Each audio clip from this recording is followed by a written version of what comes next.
Hey, tribe. Good morning. It's good morning in Thailand. It might be nighttime and bedtime for you. You might be settling down for the night, but this is day two of the writing challenge. We're doing a 3-day challenge here. So we're on day two. And even I was thinking I might actually extend it to 5 days, but we'll wait and see. Today's day two, and we're doing the writing challenge on the quote. I pinned it in the first comment is money comes to me abundantly and freely. I see it everywhere. And yesterday we did the first day. So remember, if you're just jumping into this, that we're right, grab a notebook like this, regular size, and you're writing the quote, you're writing the affirmation over and over and over again on the first page, the front page, and back. So this is day one right here. We're going to do the same thing on day two. So you can see I'm not cheating. I'm actually writing this out. I'm doing it with you. Let me grab my pen and let's get rocking and rolling. And like I said yesterday in day one, is every time I've done these challenges, whatever I've written has come true. That's 100%. That's 100% true. And, I'm not, there's no fluff in that. I'm not lying or telling things that are not true. I'm just talking from my own experience. But what I think the reason why it comes true is, for one, writing has power. Okay. But like I explained yesterday, this affirmation right now for me, this is a new affirmation. This isn't something I've done before as far as an affirmation is. It's kind of memorized. Like I'm still at that stage where I got to think, okay, what's the affirmation? And I got to think for a second. And it's like, oh yeah, money comes to me abundantly freely. I see it everywhere. But it's not yet a subconscious footprint. Okay. And we might see it today. If not, by day three, you'll get to a point where you're writing it that you're not thinking anymore about it. You're not repeating it to yourself no more. You're basically, your mind will drift off and you'll be thinking totally about something else. But at the same time, you're writing this affirmation. That means it's kind of embedded subconsciously. And that's when things take root. But other than that, besides going on and on about this, this is day two. Even at nighttime, you don't want to start this at night. Repeat this affirmation right before sleep. Go to sleep in that state and start this tomorrow. I got my morning coffee here. You can see it right there. Oh yeah. Ooh, it's hot. So let me back up everything. Let me get ready to start this baby. Back up the mic. I always have to remember to put the mic down because sometimes I go live, the mic is staring at the wall. I did that to a whole live one time. Okay, but let me start here. Let me write this out. Money comes to me abundantly and freely. I see it everywhere. Okay. So I wrote it out here, and it's one per line. Don't be tricky. Okay. Don't write super big where you're only writing it 6 times on a page. Okay. Like, maybe you got some bad habits in elementary school playing with you, but one per line. So maybe it's 25, 27 lines per page. So you're writing it about 50, 60 times. And let's get going.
And another thing I want to kind of to mention is when you're saying this affirmation, I'm not very far in.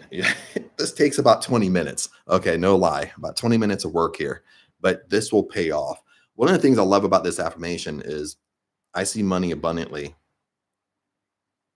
What is it? See, that's what I'm saying. I can't do two things at one time. Okay, money comes to me abundantly, freely. I see it everywhere. Is what starts happening is no matter what type of money coming in, no matter what type of abundance is coming into your life, accept it. Accept it freely. Okay, no matter if it's a penny, no matter if you find a penny on the ground, you pick it up, you stick it in your pocket, and you thank the money. You think like, thank you, money's coming to me.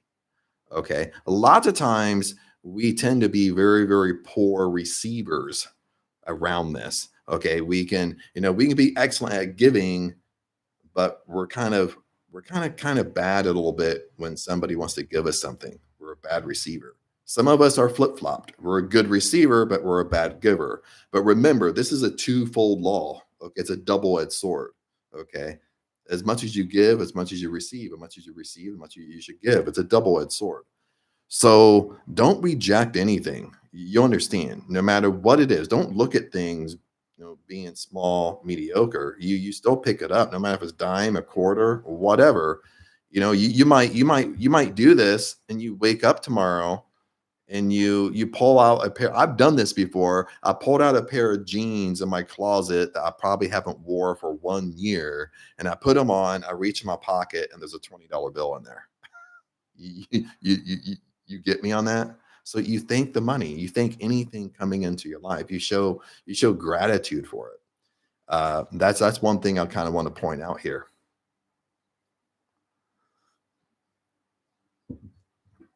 Okay, let's continue. Like I said, this takes about 20 minutes of your time to actually do this and do this the right way. I mean, it's a little bit long, a little bit more of a tedious exercise, but it does work.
And like I said, I'm not halfway done, but I'm halfway with this page. So I'm about 25% done.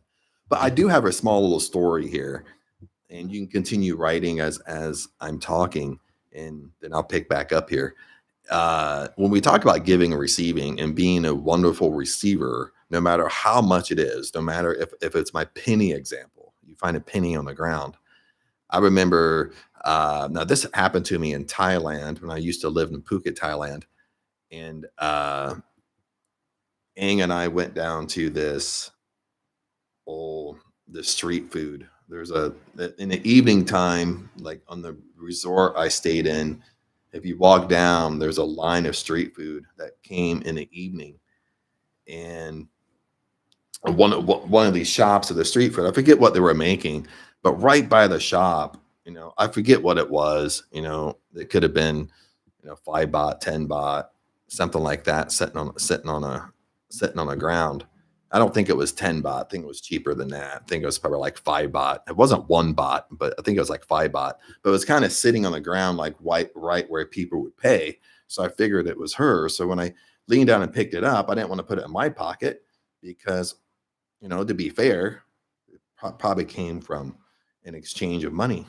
So leaned down, picked it up. I went to give it to her, but she rejected it. She was like, "Oh, no, no, no." Then Aang said, "Oh, probably because it's like low." But even though this is kind of an oxymoron here, even though like you could tell, like when you go down by street food that they live in poverty, here I am like picking up money on the ground that's right by where they accept money. I'm giving it back to them and they reject it. You know what I mean? They're rejecting, you have to look at it this way. They're rejecting abundance in their life. That's what's happening. Okay. That's the bigger picture to this is they're not receiving. Okay. That's why I tell you, receive everything. Okay. No matter if you look at it as mediocre, you look at it as small, you look at it as nothing, you still have to receive it and still have gratitude over it. You understand? But anyway, let's continue on. I'm about halfway through this page. So money comes to me abundantly and freely. I see it everywhere.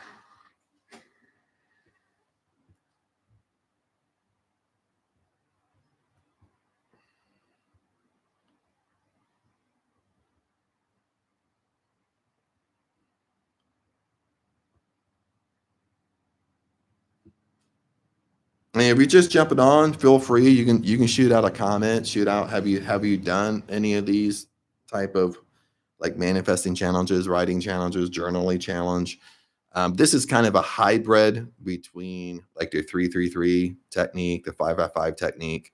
It's really a hybrid. I'm basically just taking one thing, writing it over and over and over and over and over again, and doing it for a series of 3 days or 5 days.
And one of the reasons why I might actually extend this to 5 days, not three, is because I really want the kind of trick when you do these writing exercises is you really want to be able to write it subconsciously. And what I mean is, like, I could be sitting here talking and I could write it out while I'm having a different conversation. You know what I mean? That's what I mean by subconscious writing is it's just it's so much memorized in me. I can write it out and do something else, or while I'm writing, you're fine where your mind will drift off and you're thinking totally about something else, but you're not stopping writing. You just keep on writing. And you're almost like in a trance like almost in like a trance like state. So that's why I might actually drift this into 5 days because it might take 3 or 4 days to kind of get there. But I want that sweet spot. So I don't want to stop. If I don't feel like I'm there in 3 days, I'm going to extend it to 5 days.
Okay. I'm not done. Just done with the first page. So I got the back page to do. 50% way there. And I have a story to tell you about manifesting and journaling. And I totally forget who it was. I apologize. And but she was holding she was oh, I totally forget who it was, but she was popular anyway. But this is probably at least a decade ago, maybe even 15 years ago, somewhere in between that sweet spot. But I knew people that was going to her seminar, and it was a manifesting seminar, and it went on. I think it was like a 3 day, but it was like a writing seminar. But people went there thinking like they're going to learn the secrets to manifesting. And what she did was she started off explaining and started off like, write down 10 things that you want. Write down 10 things how you want your life to be. Okay. And when people started doing it, they started writing things down. They thought she was going to move on, and she just kept doing it. She just kept on asking questions. Write it down. How would your perfect day be? Okay, rewrite the 10 things down. Okay, what do you want to happen? And they would just constantly write, write, write. Then they finally broke for lunch. Then they thought, okay, this time when we come back from lunch, she's going to kind of move on from it, and we're going to do something. We're going to start talking about the meat and potatoes to manifesting. But she picked up right where she left off.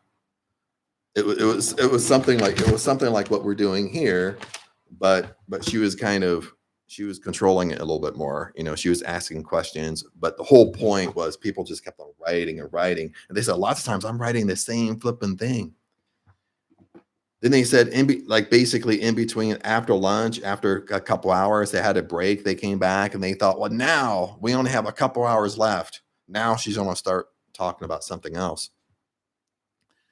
And she picked up right where she left off.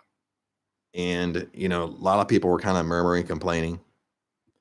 And there was just exhausted writing. They basically got to a point that they didn't care. They didn't care what they were writing. Like in the beginning, you start putting so much emotion to it because you care, you're attached to it. And they said they wrote so much, you just got to a point like what I'm kind of explaining here in this exercise. It's like you're leaving a subconscious footprint. You just don't care anymore. You're like, you're not attached to it anymore. You're like, holy hell. Okay, what do you want me to write down? Write down 10 things. I'm grateful. Okay, whatever. I just write. And the closing of the day, the climax of the first day, the closing of the day, she said, write down one thing that you want to happen tomorrow. Okay. You want to manifest like when you go home, happen tomorrow, whatever. So most people write it down, but they were to a point where they were so exhausted with writing, they didn't flipping care. So they wrote it down. And then on day two, when they came back, she asked this simple question, and she reminded everybody, what was the last thing you wrote down yesterday? Then everybody got out their notepad like this or looking the last thing they wrote down. And then they said, how many of you actually had this happen? And I forget I'm apologize here. I forget the percentage of the room that had this happen. Okay, but at least half the room raised their hand that the last thing they wrote on the paper actually came true. Because they wrote so much, they put themselves in a state that they just didn't care anymore. They were just okay, whatever. I'm just gonna write it, but it actually came true. Okay. So, I mean, this is what I'm saying here with this type of exercise. We're going to do this for 3 days to 5 days, but it's the same thing. You want to get to a point where you're just tired. Okay. But this only takes about 20 minutes. We're not doing this all day long. But if you're jumping on, you can go ahead and leave a comment. Let me know you're here. If you have a question, leave a comment and I'll answer it. And I'll go back. I'm halfway done now. So we got this. I got just the back page. Money comes to me abundantly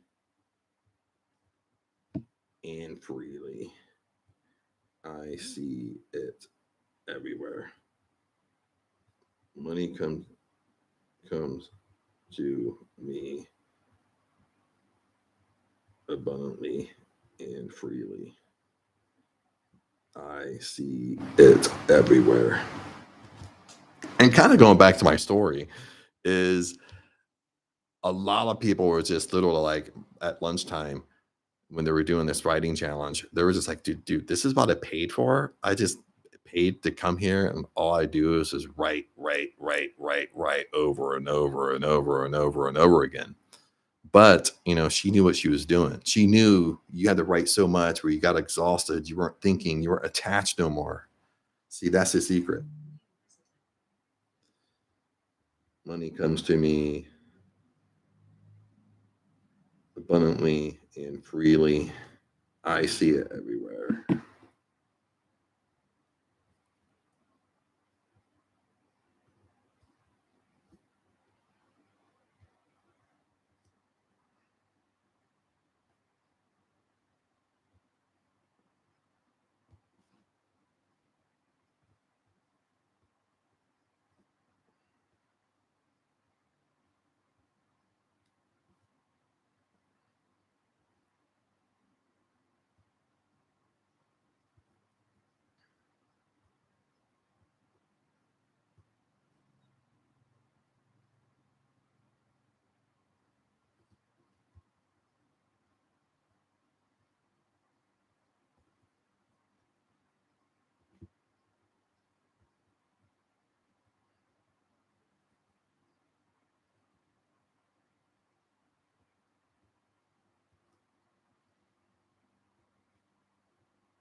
stretch my hand in a little bit. Whew.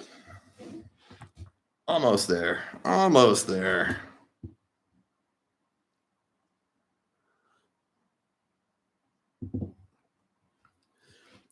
And like I said, like if you sit down and do this uninterrupted, it only takes about 20 minutes max.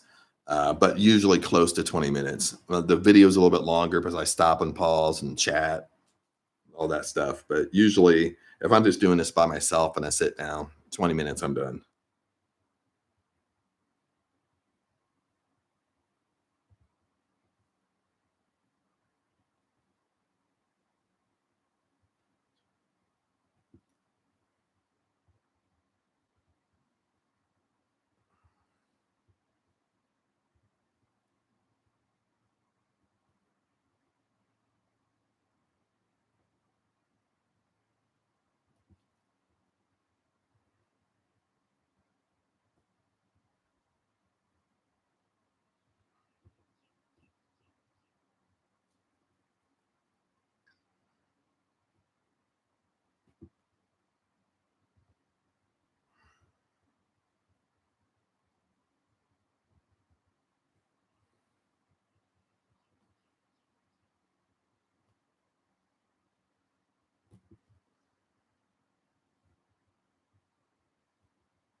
Almost there. I think I got about 7 or 8 more times.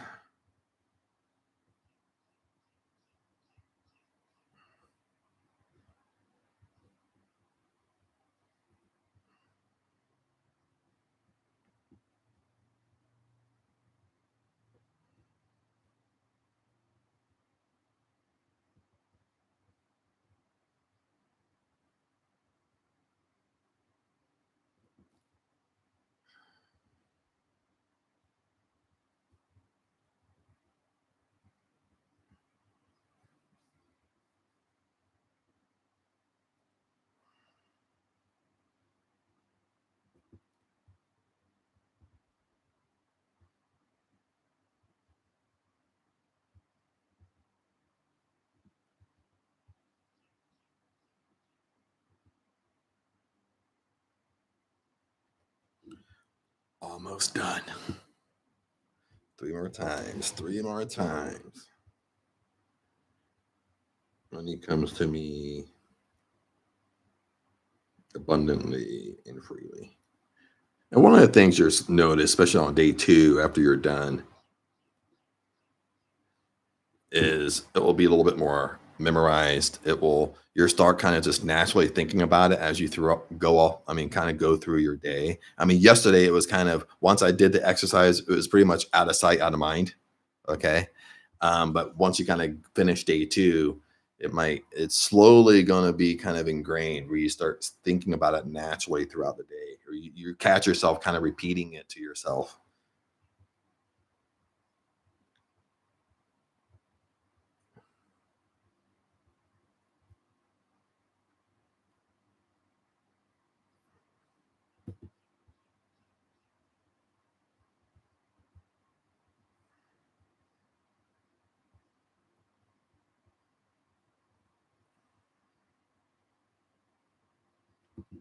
Okay. Woo. Okay. Day 2 is done. That's the back. This is the front page, the back page. This was day 1. This is the back and the front. So I will probably 100% actually extend this to 5 days because I can kind of feel 3 days isn't really going to put me in a where I'm kind of writing it subconsciously. I can kind of tell just from how I'm writing. So we'll 100% do this for 5 days in a row. So I'll go live for 5 days, do this, and you can do it with me. Watch the replays, do it privately to yourself. But this stuff actually really, really works. Yes, it's a little bit tedious. Yes, you have to sit down and take 20 minutes to do it, but there's a major payoff at the end. That's what you have to understand. But anyway, tribe, thanks for hanging in. Thanks for doing this challenge with me, because I was going to do it by myself in secret, but I thought I might as well go live and do it with everybody. So I'll see you tomorrow. And remember, I'm in Thailand, so this is Thailand time. This is, what time is it right now? It is 8:50 a.m. in Thailand. So in the East Coast, in the United States, it's 9:50 p.m. So it's almost 10 p.m. on the East Coast in the United States. But anyway, remember, I love you guys, and I'll see you tomorrow on day 3. But peace out. Remember, I love you guys, and I'll see you later.